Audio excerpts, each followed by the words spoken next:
Hairs rolled down his cheeks as he realized the hopelessness of his position. He had to be washed, fed, and changed like any baby.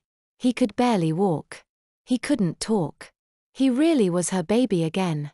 A second revelation stunned him when he realized that mental regression wasn't necessary. He thought about how good the sensations felt when he was being cared for by his mother were that morning. Although his conscious mind had fought the change, he knew that his infantile ID had secretly enjoyed every minute of it. His unconscious had accepted his new status. His ID had luxuriated in her attentions. He craved the sensation of his mother bathing, feeding, and cuddling him. The more he thought about it, the more he realized how much he loved his mother's nurturing. It was as if some hidden side of his personality had flowered instantly after years of germination in darkness. Thomas suddenly realized how much he needed his mother emotionally.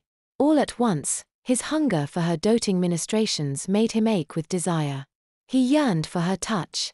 He wanted to revel in her gentle caresses. Even her simplest comfort was precious to him. He wanted to be rocked to sleep in his mama's arms, his bottom cradled securely in her lap, with his head nestled against her ample breasts. He welcomed the idea of receiving his afternoon bottle while laying in his crib. He could almost sense the pleasant, tingling sensations in his mouth and face while suckling the nipple as the sweet taste of the formula gave him a warm, comfortable feeling as he drifted off to sleep. He knew he would love the comfort of his flannelette sleepers and how their soft fluffiness would caress his skin. He looked down at the diaper and gave a half smile, appreciating the secure feeling wearing a diaper gave him. He knew that he needn't worry about having an accident, that any mess he made would be soaked up and safely contained. With mounting horror he realized that it wasn't only his ID that delighted in making messes in his diaper, but his conscious mind had enjoyed the sensation as well. It gave him not just a feeling of physical relief, but caused an intense, almost sexual, pleasure as well. Once his cortical censorship of his true feelings was lifted, he had to admit to himself that even the diaper change had been arousing.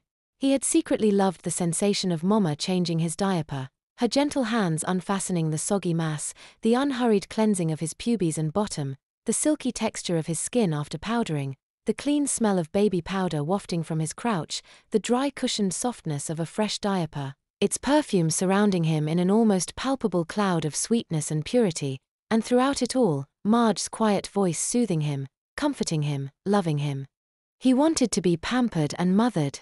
Since he had been a child, he had repressed his need to remain as his mother's baby. Thomas was shocked by the revelation of his hidden desires.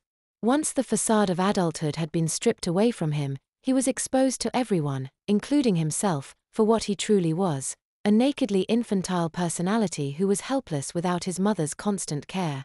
He knew that his personality was regressing and the sights and smells of the nursery, all the sensations of babyhood, were becoming an accepted part of his world.